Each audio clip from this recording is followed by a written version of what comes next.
आज जनता से जुड़े मुद्दे पर सर्द रात में सड़क पर बैठे नेता की बात होगी। नेता हनुमान बेनीवाल है।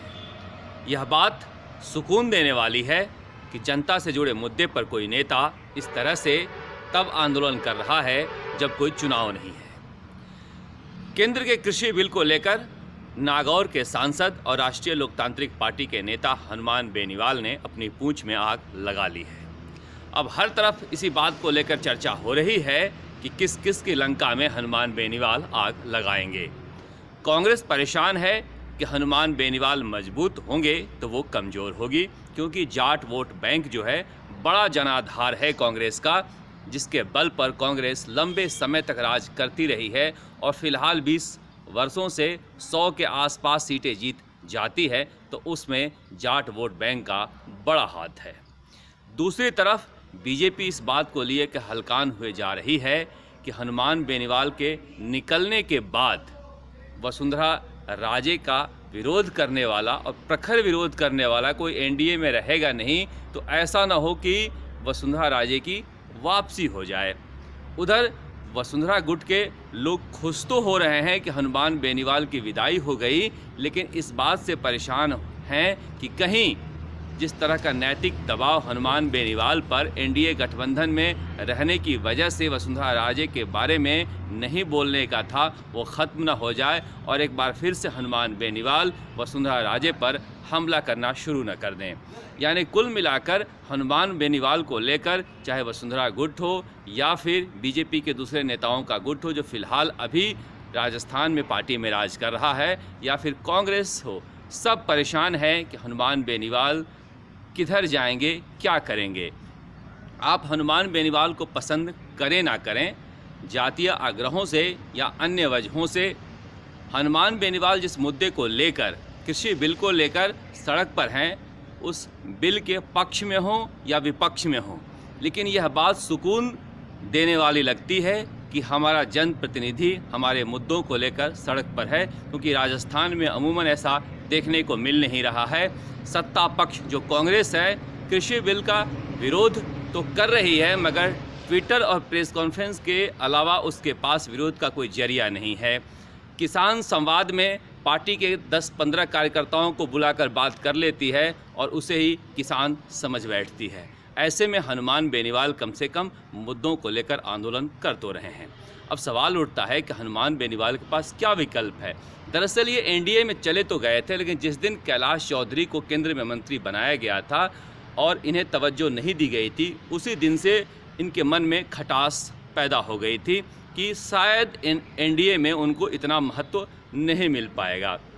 ये केंद्र में मंत्री बन भी जाते तो हनुमान बेनीवाल को वो मज़ा नहीं आता जो फ़िलहाल शाहजहांपुर और बहरोड में आ रहा है। उनके चेहरे पर एक नूर सा दिखने लगा है, क्योंकि ये ऐसे नेता हैं जो लोगों के बीच में रहते हैं, आंदोलन करते रहते हैं। कई बार तो मजाक में लोग कहते हैं, ईश्वर न करे कि इनके साथ कुछ हो, लेकिन कभी अगर इस तरह के नेता मृत्युशैया पर भी पड़े रहें और वहाँ कान में आकर कोई कह दे कि 10-15 लोग आए हैं, नारेबाजी कर रहे हैं, आंदोलन के लिए चलना है, तो उठकर चल देंगे। तो इस तरह का एक मिजाज रहा है। इस मिजाज की वजह से युवाओं में खासा लोकप्रिय हैं, लेकिन इस लोकप्रियता को क्या ये विकल्प के रूप में, एक राजनीतिक विकल्प के रूप में खड़ा कर पाएंगे। कहा जाता है कि राजस्थान में तीसरी पार्टी का कोई जगह नहीं है, लेकिन जो कुछ अब तक नहीं हो पाया वो आगे नहीं हो पाएगा, इसकी कोई गारंटी नहीं है। ऐसे में हनुमान बेनीवाल के पास वक्त है, पिछली बार वक्त नहीं था।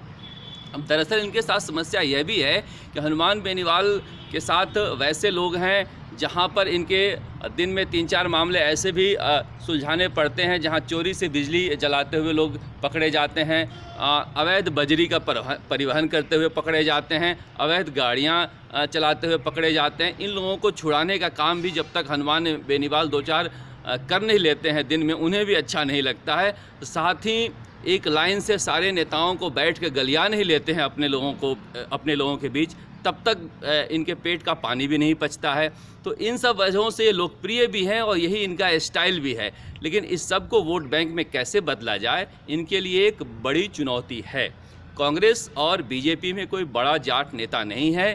प्रदेश अध्यक्ष भले ही जाट बना दिए गए हों, लेकिन इनमें इतनी कुवत नहीं है कि लोगों को अपने तरफ अपने बल पर मोड़ पाएँ। ऐसे में हनुमान बेनीवाल के लिए जगह है, लेकिन उन्हें साथ में जातिगत आधार वाले दूसरे जात के नेताओं को जोड़ना होगा और पूरे राजस्थान में एक समीकरण बनाना होगा, तब जाकर ये विकल्प खड़े कर सकते हैं। साथ में युवा जोश है, इनके साथ कार्यकर्ताओं की एक फ़ौज है, काम करने का मादा है, लेकिन इसके बावजूद ग्रास रूट पर राजस्थान के हर कोने में हर जातिगत आधार वाले नेताओं को पैदा करना, उनके साथ काम करना और समन्वय बनाकर चलना हनुमान बेनीवाल के लिए एक चुनौती है। साथ ही उनके लिए पैसे भी बड़ी चुनौती है। सामान्य परिवार के हैं और सामान्य परिवार की तरह रहन सहन है। ऐसे में नई राजनीतिक पार्टी को चलाने के लिए बहुत ज़्यादा पैसे की ज़रूरत पड़ती है,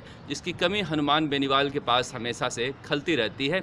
इसे कैसे दूर करना होगा, ये भी उनके लिए बड़ी चुनौती है। लेकिन कुल मिलाकर जिस तरह से एक नेता जनता के मुद्दों को लेकर संघर्ष कर रहा है, उसमें जनता को भी अपनी भागीदारी सुनिश्चित करनी चाहिए, ताकि दूसरी पार्टी के नेता भी इनसे सीखें और जनता के मुद्दों पर कम से कम संघर्ष करें। यही तो लोकतंत्र है, वरना क्या है। राजस्थान तक के लिए जयपुर से शरद कुमार।